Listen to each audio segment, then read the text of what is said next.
Welcome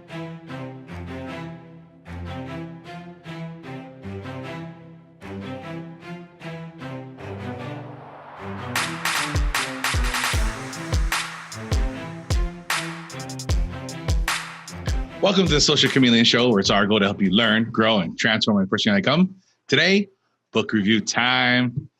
We're doing The Richest Man in Babylon, one of those old-timey classics.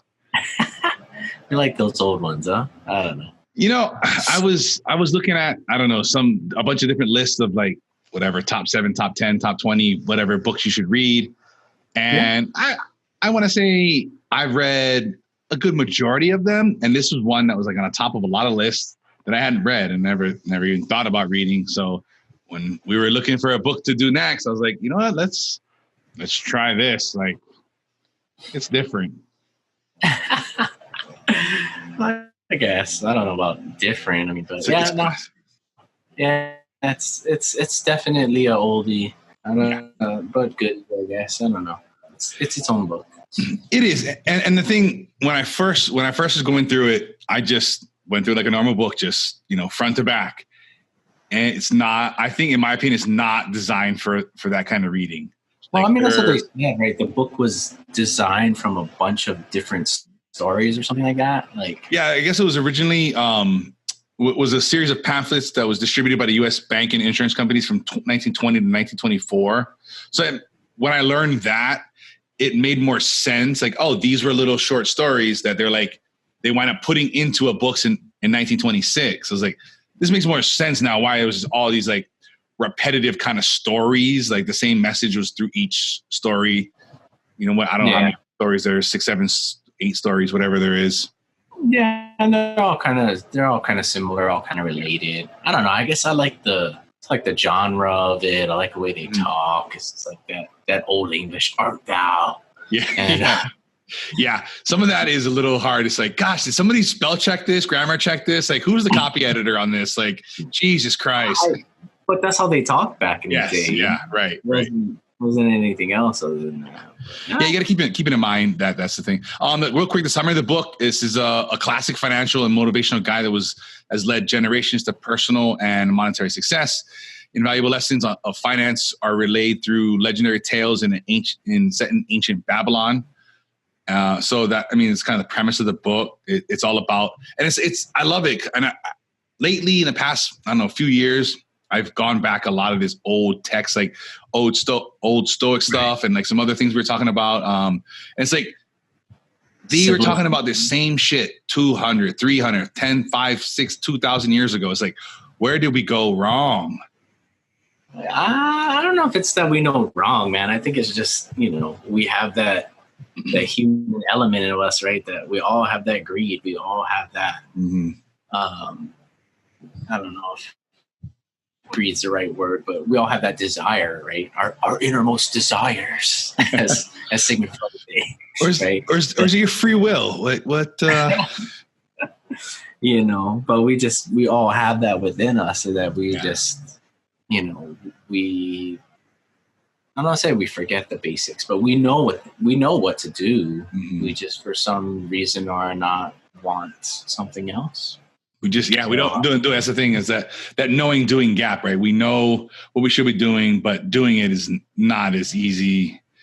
And a lot of these things I wish I learned when I was younger. I think about these things now. It's like the core, to me, like the core premise through the whole book is save 10% of your gold, period. Like don't even think about it. Like, don't just save 10% and live on the rest. Like you're living on all you have now. So if you threw off a fucking one gold nugget on the side, like, what's the difference? Like, you'll get used to it. And I was like, I wish I knew that younger. Like, no matter what, hold that 10%, put that $1 away for every $10 you make, and don't think about it. Don't touch it. Don't look at it.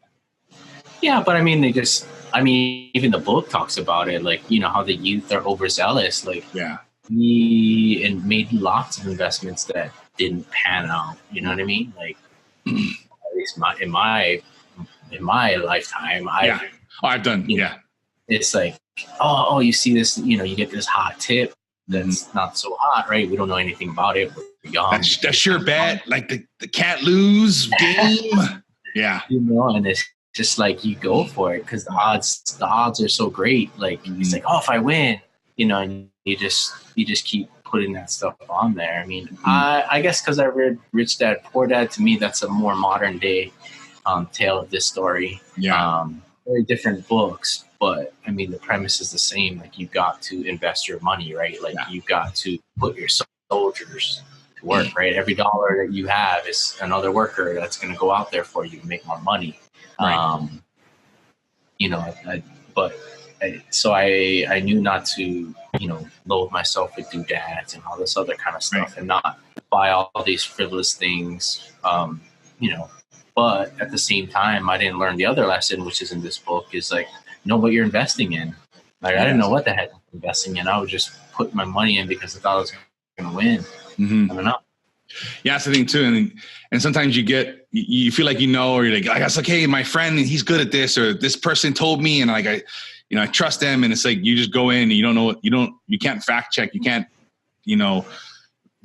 validate anything. And then you want to, not knowing what you're putting your money into, like they're saying in the book, the brick maker knows bricks. Don't trust him to your jewels. He doesn't know anything about that. I thought that was funny. It's like one of the first stories of the book. Yeah, he's like, oh, the brickmaker told me he was going to get me some diamonds, and then like the guy's like, look, dude, this guy makes his money in bricks. Like, you really think he's going to get you diamonds that are worth anything? Right. Like, what does he know about jewels? Yeah, he knows about bricks.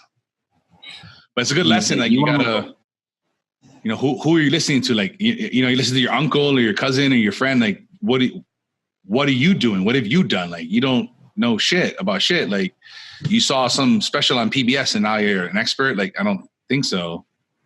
Yeah, and I think we talked about this the other day in like Paula Pant's episode of her thing where the guy was like just trying to pick stocks, right? And she's like, well, what research did you do? You went on your phone and like looked at something, like like do all your real research. And I was like, I guess you kind of, you got to do that. But that's the other part too, is like, how do you know how to do this research? And those are kind of the things that this book doesn't necessarily get into, but just fair warning. Like if you're going to put your money into something, like go seek an expert, seek.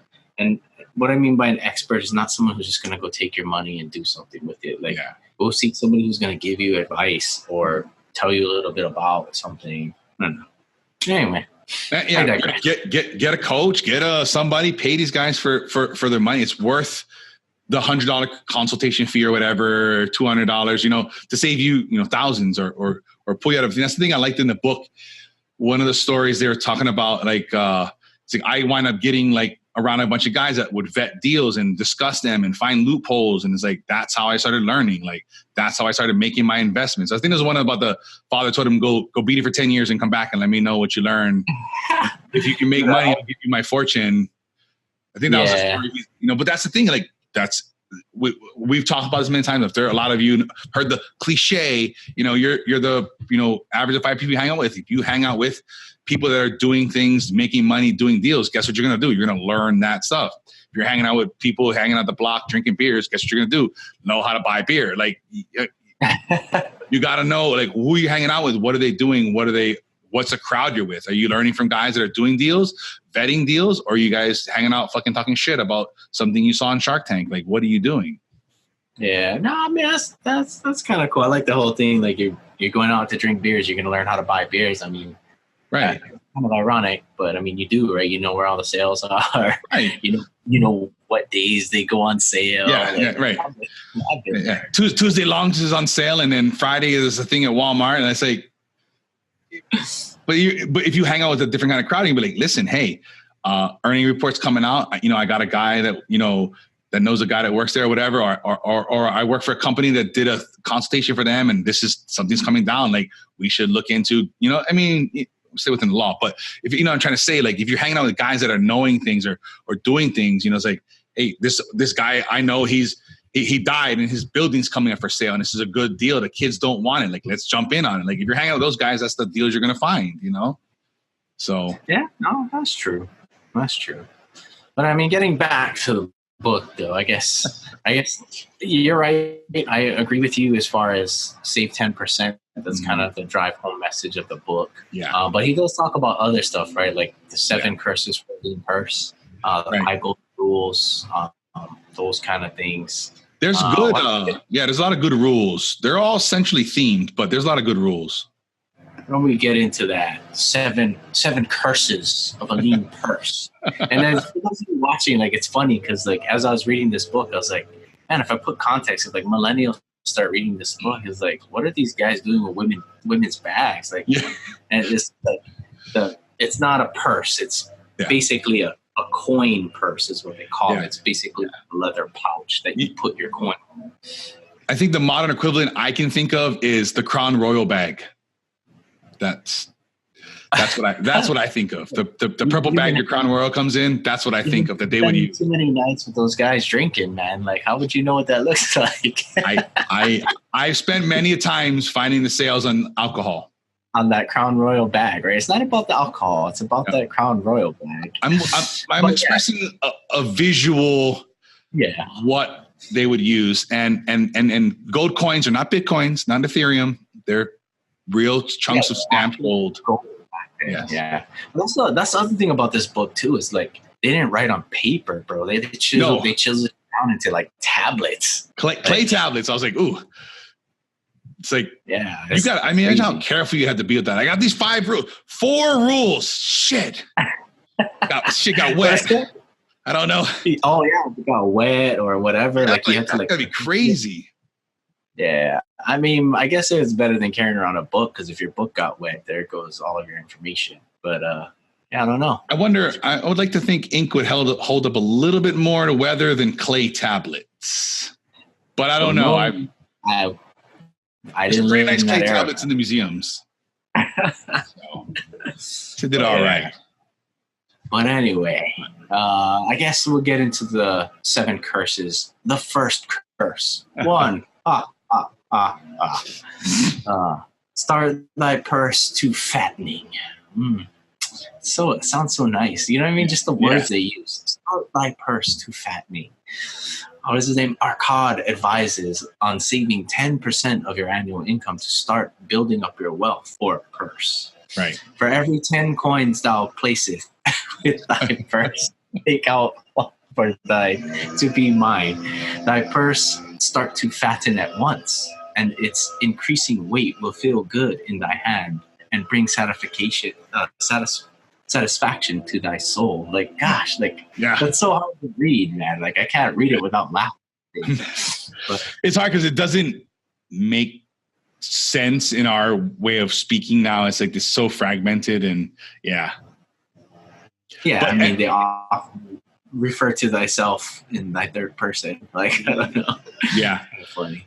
But there we go. I mean, rule 1, the first thing you got to do to accumulate wealth, pay yourself first. Like, that is to me, like one of the hardest things to do is pay yourself first and then pay your bills and pay everything else with the rest. Because what you want to do is like pay all your bills and everything and then do what you want with the rest. You know what I mean? And it's hard, especially when, you know, you're not making a lot of money or you've got a lot of bills or a lot of debts or whatever. Like, that's hard, like super hard. And I guess that's what I was saying earlier. Like, I wish that was hammered home to me as like a child. Like, no matter what, you knock this out and don't ever think about it and see it. It's not real. Like, this is for a later venture or something, or when shit hits the fan, you've got this cushion. Like, I only maybe in the past 4 or 5 years really understood like that is crucial and everything else happens off the rest of that. I guess for me, I've always understood that, but I guess I've always also fallen off the wagon, you know, because you take this 10%, and then this is just my theory and how it worked out for me. And it's like, you want to take this 10%. And because I grew up with Rich Dad, Poor Dad and all that stuff, I didn't want to throw my 10% in the bank and just let it sit there as a savings account or whatever the case might be. I didn't even want to go do an IRA kind of thing. I wanted to go buy investments. I wanted to go chase stocks or chase real estate, do all that other kind of stuff and buy all these classes. So like, I took that 10% and I used it on things that didn't really have a yield for me. I guess the only thing I have to take away from that is my education now. So like I know better where to spend my money. So right. maybe I invested well because, you know, now when I start putting that money away, I'm going to watch it a lot better as I get older. But, you know, just be careful what you invested in and where you put it. I don't think the bank is the best place to put it. You know, you got to go find something out there that's worth it. We've talked about many things on this show. So go back to the previous episodes and figure out, you know, where you're going to put that 10%. But yeah, get it, save it, and invest it, and make sure that those dollars are working for you. Definitely. And then number 2, control the expenditures. I mean, stuff we hear about all the time, and this is 1,000+ advice. So stop keeping up with the Joneses. You don't need the new Gucci. Like you don't and it's, you know, especially if you're not paying yourself first. Like if you got the new Jordans and the new, you know, the new this and the new Gucci belt, and it's like you can't eat and like you're putting $3 gas, like, you know, you might want to rethink that. Yeah, that's definitely something that I think America's really good at. I've heard Gary Vee say it before. It's like America is really good at selling you stuff that you don't really need. Yeah. So, like, you know what I mean? I was just talking to my mom the other day, and she's like, "Oh, you know, the new iPhone that's coming out." I was like, "Ma, look." I was like, this is the iPhone 7 right here. I mean, it's got a case on it, but I got the iPhone 7. Like, it works fine. It's the cheapest. It's brand new. I mean, you can get them refurbished nowadays for like maybe $300. You know, but the new iPhone's like $1,000. Like, plus $1,000. You know, like, I was like, and this one, iPhone 7, straight from the factory, brand new, $450. It's like less than half. Like, right. I mean, you don't. Do you really need that new iPhone? No, love you, Ma, but just talking to other people out there, it's like, do you really need the new iPhone, or can you work off something that's half the price? Yeah. Or go get one on sale, or you buy one get one free, like those kinds of things. And you know, read the fine print, make sure it's actually free and that you're not going to charge you something online. But you know, I don't know, just control the expenditures. Again, if you're putting yourself first, 10% away, and then with the rest, you utilize that well. You know, again, these are back to basics. Yeah, that's the thing I was thinking about in the past, maybe year or so. You know, I started thinking about more of the things I was buying and like, do I need this thing? And I think like this is the longest I've had a phone in a long time. Like this is going on 2 years now. I had the same phone. Like I'm a guy that like I get one. Sometimes kids, you used to have that new, man. Right, exactly. Oh, that new, like yeah, right. I that's my style. Like, you know what I mean? I love being an early adopter, first adopter. Like I like that kind of stuff. It's fun, you know. But I started thinking about like, do I need like the new phone? Like, do I need a day of downtime to play with the new phone, set everything up, sign into this, that, and another? Like, why? Because I got a marginal improvement over the last version. Like, you know, so, and I've been thinking about like things like that, like, you know, going on and like, oh, I'm going to pick this thing up. And I just, you know, put it in my cart on Amazon and I leave and I go away. And I'm like, you know, sometimes I forget like, oh shit, it's on my Amazon cart. Like, and I go back and look at my cart and I'm like, I didn't even need this shit. And I just delete it all, you know, like, but like, I've been thinking about those types of things lately. Like I like gadgets. I like to spend stuff like that, but I'm thinking like, how much money have I wasted? How much things like are around the house that I don't use or use often or wind up giving away or whatever it is. And then I was listening to, I think a podcast like that. And the guy was saying the average American has 300,000 things in their house. Like that's fucking mind blowing. You know what I mean? Like, I mean, obviously that's granular. Like, you know, you got 12 spoons and 14 forks and 13 knives, but start to think about the other things. Like maybe I have, you know, 100 books. Okay. You know, but that's not a significant percentage of things in my house, you know, and I don't have a lot of things in my house. I don't like a lot of things, but I mean, just as you're saying that, like I'm looking at all the stuff I have in my room right now. If you're watching this video, take a look around. Yeah. What do you have in your room? If you're watching, what's in front of you? You know, you got You got hair clips over there. This is some of the stuff I see. I got hair clips. I got old clothes I don't use. I have old costumes in my closet. I have 2 sets of golf clubs that I don't use anymore. I got candles over there. It's like, why do I need candles? Like, I just take a look around the stuff that you have now. Do you need any of that? Right. You know, can you sell some of that for profit? And imagine how much money you've already, that sunk cost is gone. That money's gone. Like, you'll never get it back. Sometimes it's even debt that you're paying 22% a month on. You know, that's the thing I've been thinking about lately. I think about, how many of you have a storage locker that's got stuff in it you've never seen, you don't need, you don't use, like that you're paying $100 a month for? Like, why? And that's the things I've been thinking about lately. Like, why am I buying these things? Why am I buying this stuff? And then could I be saving this towards something else, a greater investment, like another investment or a bigger investment or whatever it is, or, knocking off, some student loans or something, like, different things that are kind of lingering around, but I think we should digress on that subject. Think about what's around you, what you're spending your money on. Is it necessary? I'm sure we can live without it. And as Arkad advises, confuse not thy necessary expenses with thy desires. Right. He does that, man.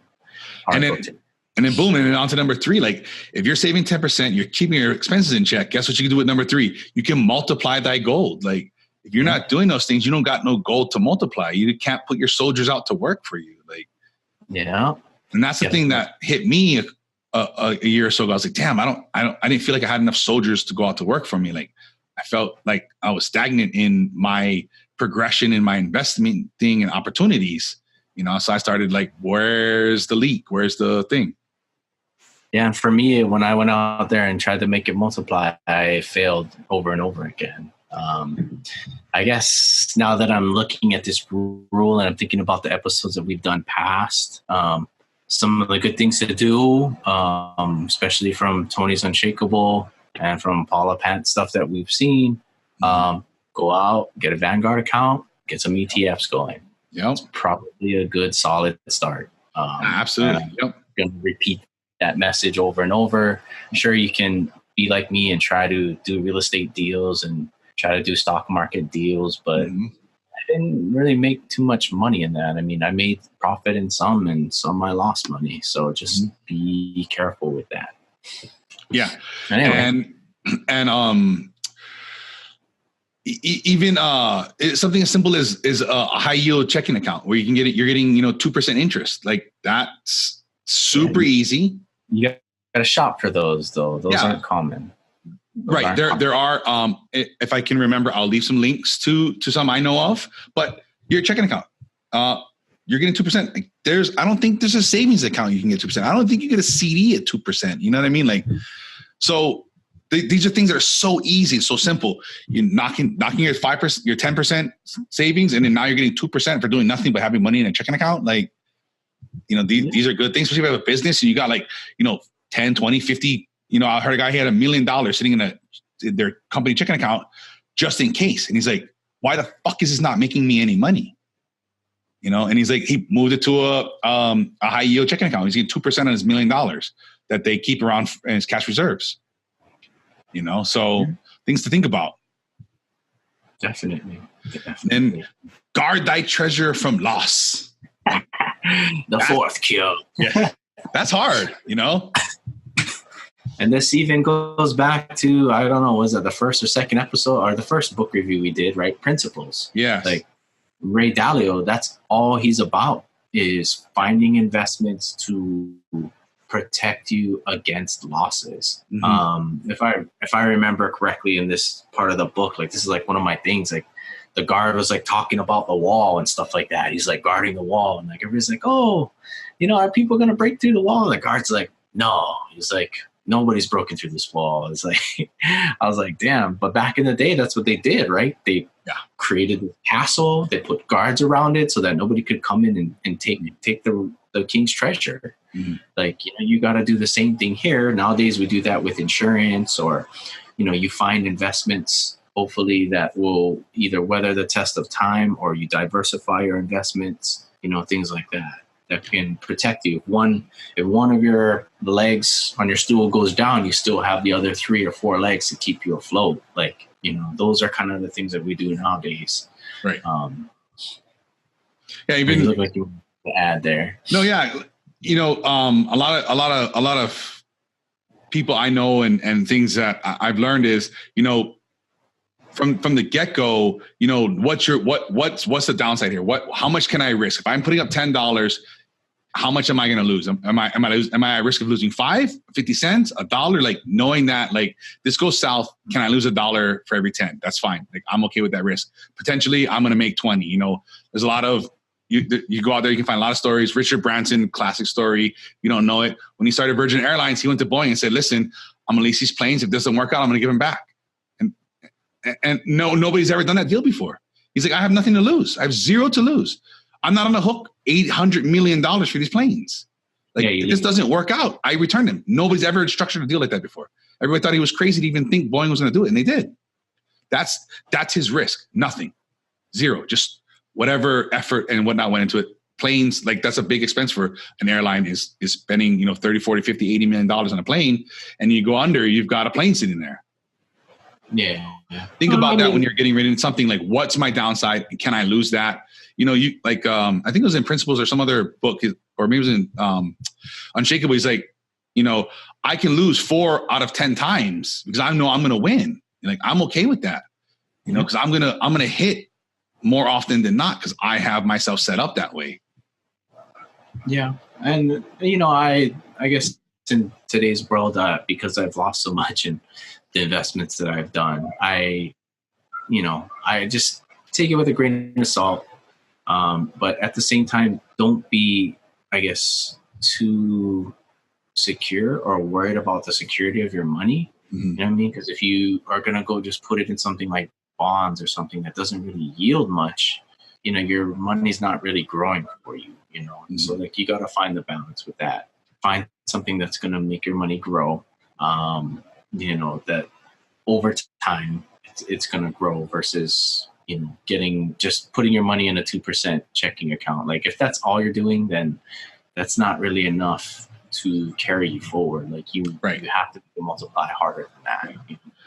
But, understand your risk tolerance, and if you need to start small and up your risk tolerance, maybe set aside money. Like, this is going to be money that's going to be for risky stuff that I'm not comfortable with, and I'm okay losing 5, 10 grand, whatever it is, and that's fine. 90% of my money is protected. That's an option for people to do things and try things and up your risk tolerance and see, if you have a goal in mind to begin with, like, I want to be here in 10, 20, 30 years, you can work back and say, what do I need to be doing?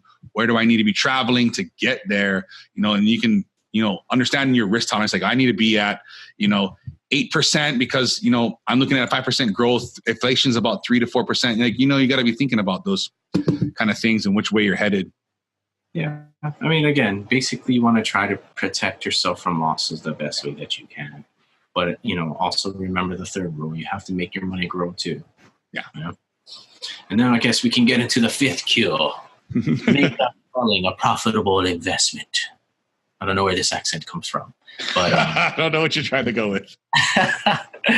But I mean, that's definitely, and I just want to note the thing in here. It says, make thy dwelling a profitable investment. Just be careful. Again, keeping up with the Joneses. Like, if you're buying a 4-bedroom house that you just really don't need the extra 3 bedrooms in there or the extra 2 bedrooms in there, the thing behind this is making it a profitable investment. And I guess I'll read here because I love this accent. Arkad advises buying versus renting your principal residence and using your residence to establish a business. I recommend that every man own a roof that sheltereth him and his. It's so funny. But anyway, back then, in Babylon, we're talking about people who are farmers or sheep herders or cattlemen, or one of the guy was like, he herded camels. Like, so back in those days, you bought this land and that's where you grew your livestock, or that's where you grew your vegetables or potatoes or whatever it is you're going to sell. And like, you're making your home a business. Nowadays, that's a little bit harder to do. Right. But, not everybody can do it. But at the same time, it's like, if you're able to do that, like, that will build wealth over time. Yeah. And I'd like to kind of go on this a little. We get stuck a lot in, thinking you have to buy a house, you have to do these things and stuff. It's okay to rent. Sometimes that's great. Maybe that's good for you. There's a lot of wealthy people that do not own homes. They rent where they go. Ramit Sethi from I Want to Teach You to Be Rich. He doesn't own anything, and he's very wealthy, and he advocates for renting.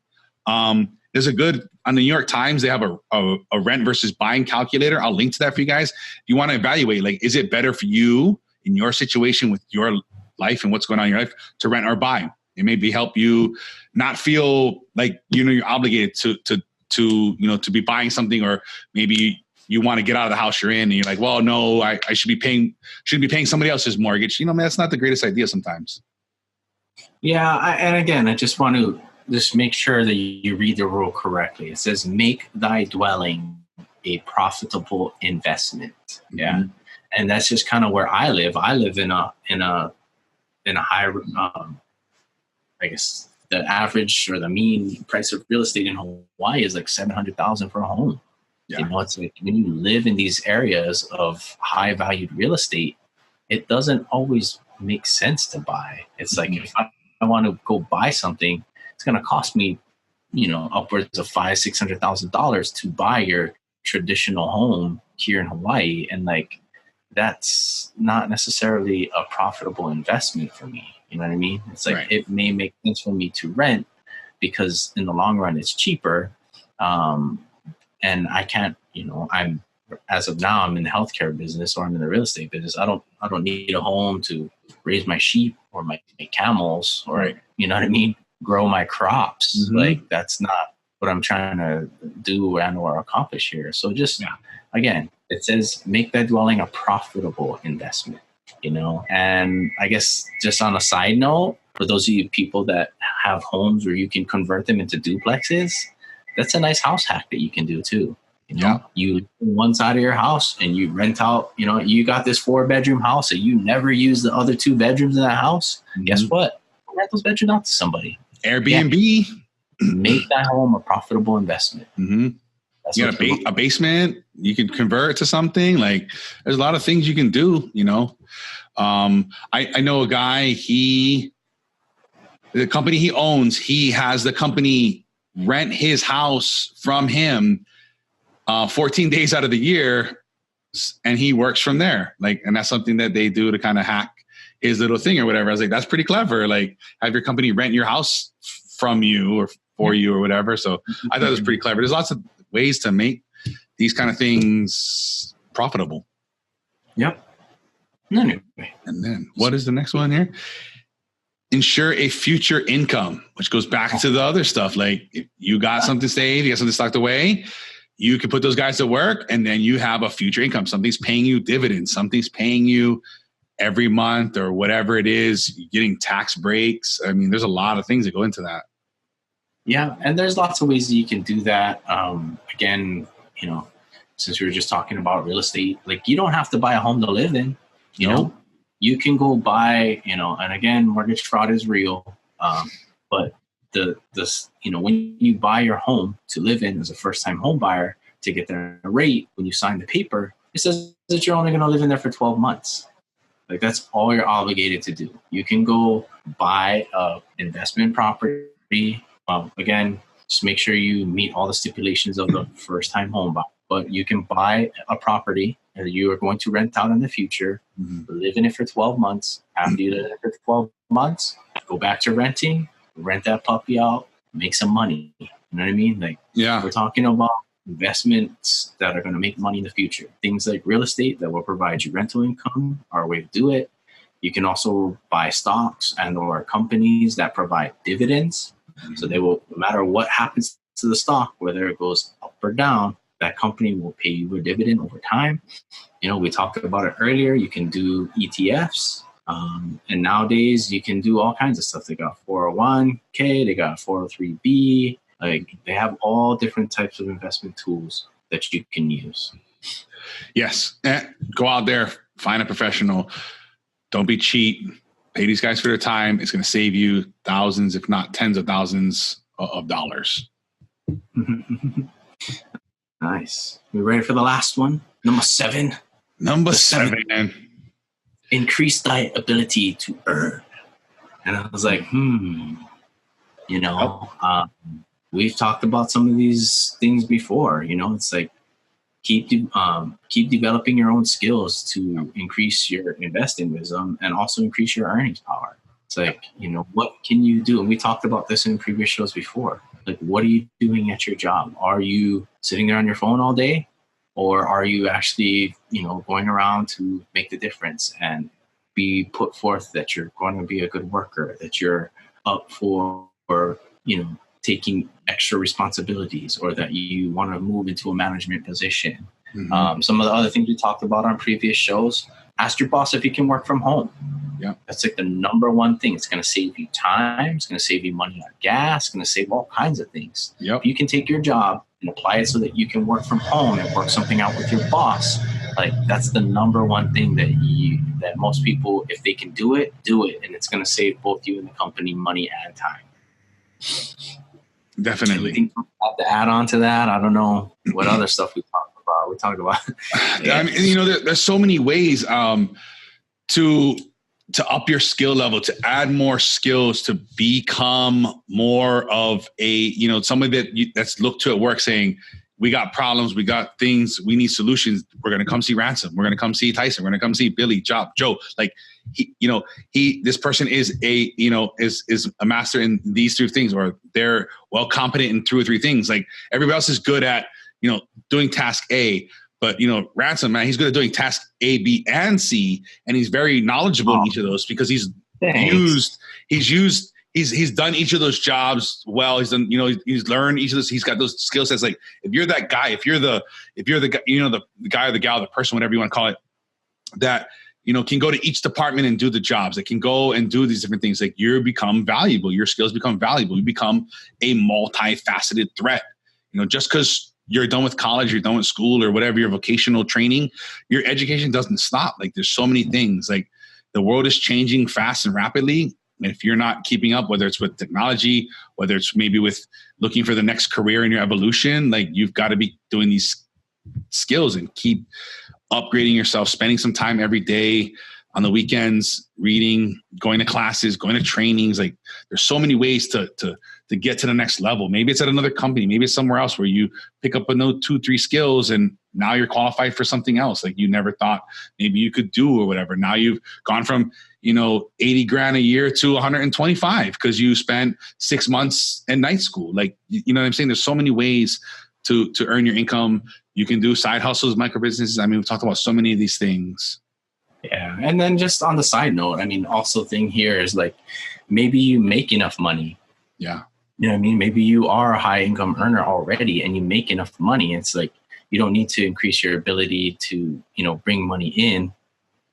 Or even if you're not there, sometimes if you just work on managing your expenses, like, the little amount of money that you think you have actually becomes more. It's like, okay, how can we save or cut expenses? Like, you can spend time on cutting expenses of your everyday living so that the money that you do make is more than enough. And I guess the last thing is, if you have all of that taken care of, you make enough money and you're putting it away, go look at some time at what your investments are doing. It's like, okay, I have this rental property. It's been like 3 years because I have a property manager just run it. Like, go look at the numbers. Go sit down with your property manager and be like, hey, what's going on with my property? And be like, hey, you might notice you're losing money there, or go look at your 401k or go look at your 403b plan and go look at the fees. It's like, dang, I was like, are you getting ripped off on fees? Look at, go take some time in your investments if your day-to-day job is already good and you make more than enough money. Yeah. There's plenty of ways to earn more by like Grant was saying, cutting fees, cutting expenses. I mean, that's back in our other rule before. You'd be surprised. Like, I don't know how many times I see things for like, oh, sign up for this service so we can cancel all the things you don't use. I'm like, who doesn't go through those every quarter? So I'm always looking every quarter, every few months or so. Like, is there something for a business expense that I'm still paying for that I'm not using anymore? Or I need to reevaluate. Do I really need to be paying for this? Like, I'm always going through stuff probably about every quarter or so. Like, do I still need this? Is it still a good expense? Did I forget about a membership to something or an annual renewal that is going to creep up on you? And next thing you know, you got to, something that pops up. I was told recently that, if you go to Best Buy and get those 0 interest down, like either on their furniture, their stove or whatever, be careful of those. Because I was just taught that it's not just 0 interest down. They give you a credit card. And guess what? Their credit card has an annual fee. Oh. I was like, oh. Yeah, and then if you don't pay off those balances in the promotional term, you get hit with a balloon interest. I understand that. I mean, I'm just assuming people are responsible. They have the cash and they're just taking 0 interest down. Yeah. I'm just saying, just read the fine print because you may look like, hey, what is this $60 charge here? Oh, it's an annual fee. Yeah. Like, Yeah, I got at the beginning of the year. The beginning of the year, I got charged with a $120 annual fee for a credit card processing services I haven't used in like 6 months. I'm like, I thought I canceled that. And they're like, you didn't cancel it all the way. Like, and then they had changed their terms of service and then they weren't charging a membership fee. And then they suddenly were. And I was kind of in this limbo period. I had to go and I filled out all this paperwork to get my money back. But those are the things, like that was an oversight for me. I ignored the emails. Like, I don't use that anymore, whatever. But I got hit and it took me hours of time to get back $120. It's like, it's really, these are the things like the classics, gym memberships and like different subscription services and different things like that. There's, pop up and come here and you're like, I don't really use this razor thing anymore, this deodorant pack or whatever. You know what I mean? Like there's so many of these services now that, just show up to your door. I have things automatically shipped to me, and once in a great while, I'm like, dang, I didn't need that this month. I should have skipped it or something. But again, just, make thy earnings better and make thy investments plentiful. I don't know. So that's it for the 7 curses of the purse. You want to get into the 5 laws of gold? No, I think that's one of the stories, one of the things in the book. Go out there, read them. I like I said, I would go one at a time. I think these are great, like bedtime story kind of stuff. If you've got kids, like, no, really. I mean, I teach my kids this stuff. Actually, a lot of them would be good stories for kids. I think they're great stories. And then, guess what they're going to keep hearing? Hey, 10%, save your 10%, save your 10%, save your 10%. That's the premise of a lot, of all these stories. Every rule and all the rules on every scribe tablet was save 10%, and if you're not only are you teaching your kids this at an early age, and you can put this into practice when grandma gives them money, when they get some money from their birthday or whatever it is, and it's also gonna be a reminder to you, like, damn, am I saving 10%? Like one of the episodes we did, I was like, I need to go back and reevaluate what I'm saving because I've earned more since the last time I set up my automatic things. And I was like, oh, wow, I'm way under. And I wound up doubling my contribution because I didn't take the time to go back and reevaluate that. But these repetitive things that we're doing, especially with this show, reminds me, if you're reading these to your kids, and remind yourself, like, dang, the last time I checked on that, I got a raise. I don't think I increased my savings rate or I increased my 401k contribution or whatever it is. That's good. Yeah, that's true. Yeah. So don't discount that stuff. Go read this book. Go read the different stories. There's a lot of good stories. Like I said, I think to me, the one thing that stood out in this, I was like, man, I just thought of like, this is a good children's book. Like, that's what I thought. Like, it's going to probably go over their heads, but the repetitiveness of hearing this all the time, you're going to start to ask. I think the stories, you bring up a good point because the stories, don't read the whole book to them, but just pick a story, whether it be the camel merchant or the bread maker or something like that, and just talk about it. I think they make really good stories. They're about money, stuff like that. You can make them funny. Yeah. But I guess for me, before we close out, I just kind of wanted to talk a little bit about what I think is the underlying message in this book, and I'm not really sure. you know, because most people think, oh, it's just about saving 10%, as Tyson said, and all that kind of stuff. But when it gets down to the last part of the book, they talk about this guy who's a slave and he's trying to become a free man. And, you know, this person is explaining to this guy, he's like, look, says the man with the soul of a slave will become one no matter what his birth. And I was just thinking about that. I was like, dang, there's so much truth to that.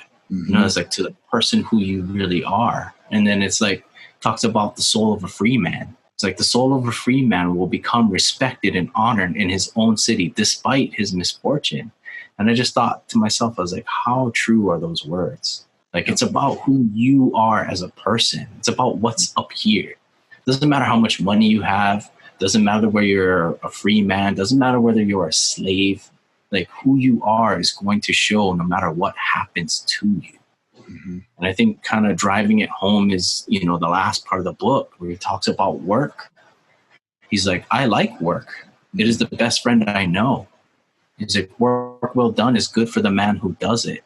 It makes him a better man. Like, it just, again, it's not talking about work. He's talking about the man, you know, and it's just kind of like the person behind everything that's going. So all of this stuff that we're talking about, you know, I think there's a secret underlying message in this book. It's just being a better person, doing the right things. Those are the things that are going to, you know, not only attract gold or coin or wealth to you, but those are the things that are going to attract opportunities. Those are the things that are going to attract the type of people that you need in your life to make this happen.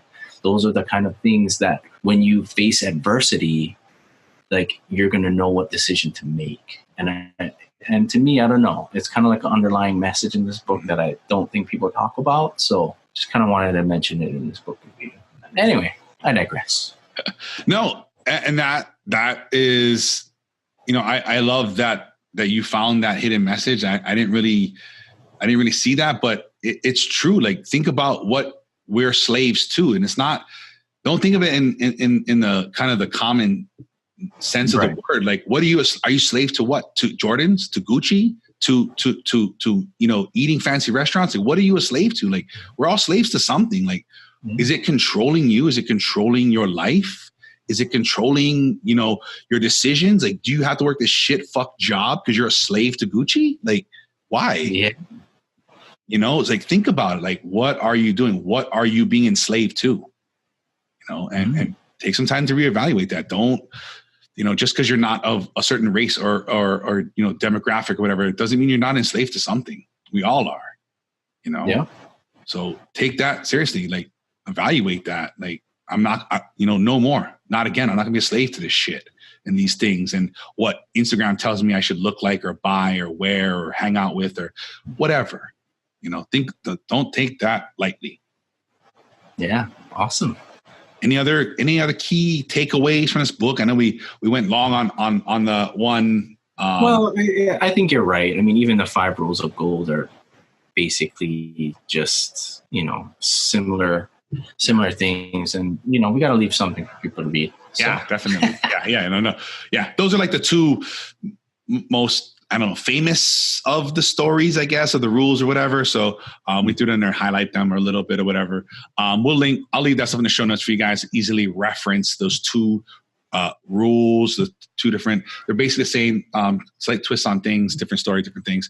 But as for giveaways, at the time it's recording, I'm trying to do something with more kind of a give back thing for May. This should be coming out in beginning of mid-May.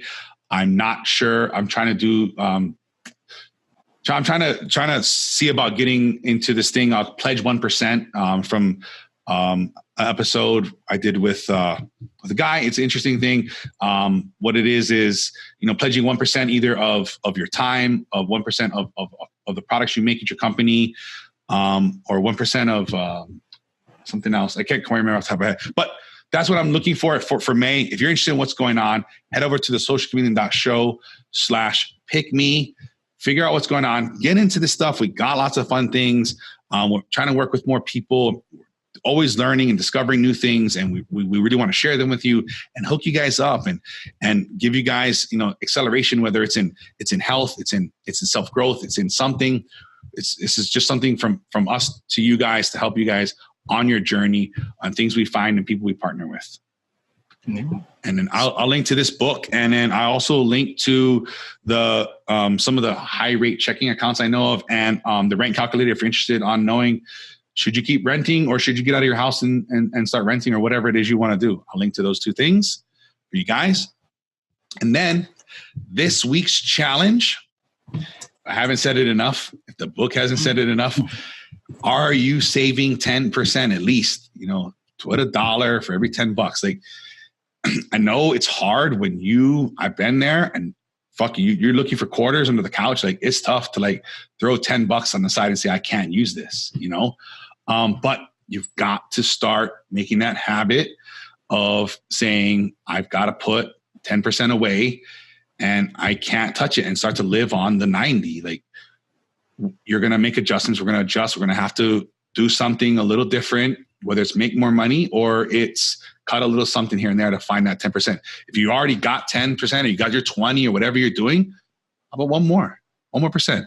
Like, just what's, you're doing $200, like what's another, $20? Like, you're not going to feel it necessarily. I'm pretty damn sure about it. You get used to it, try 1 more percent, see what it's like. And like I said, I went back and I reevaluated, what I was doing. And it's like, it feels good to say, whoa, that's getting up a little quicker than I'm used to. Like, it's nice, but go out there, do your 10. If you're doing your 10, throw 1 more on it, maybe throw 10 more on it, throw 5 more on it, whatever's comfortable for you, your goals, your risk tolerance, go do it. Get some money in the bank so you can find opportunities and cash in on them. Yeah. And then for our final thoughts, just remember, your golden stream of income comes from you, nowhere else. Yeah. Everything you have is within you. You just got to get out there, find it. Yeah. Don't pay attention to what social media is saying. Don't pay attention to what your mom is saying. Don't pay attention to what your friends are saying or your boss is saying about you. This is you. You have the ability. You have a gift to this world that you can give, and your golden stream of income is going to come from that gift. Get out there, go find it, go be it, go do it. And if you're looking for people to join you on that journey and you want them to maybe get a little help, a little knowledge, maybe you guys team up, share this with them. That's the best way to support the show is to share it with somebody. If you'd like to leave a review on your favorite podcast app, if you're watching the video version, throw a little thumbs up. If you're on Facebook, whatever, throw a little thumbs up on there. I really do appreciate it. It does help our show get on more amazing guests. We got a lot of coming up. I'm sure you guys have enjoyed the ones in the past. In between shows, you guys can connect with us all week long. Social Community Show on Facebook, Instagram, Twitter, YouTube, and all your favorite podcast apps for past episodes and links to everything we talk about here today. You can visit thesocialchameleon.show. And until next time, keep learning, growing, and transforming into the person you want to become.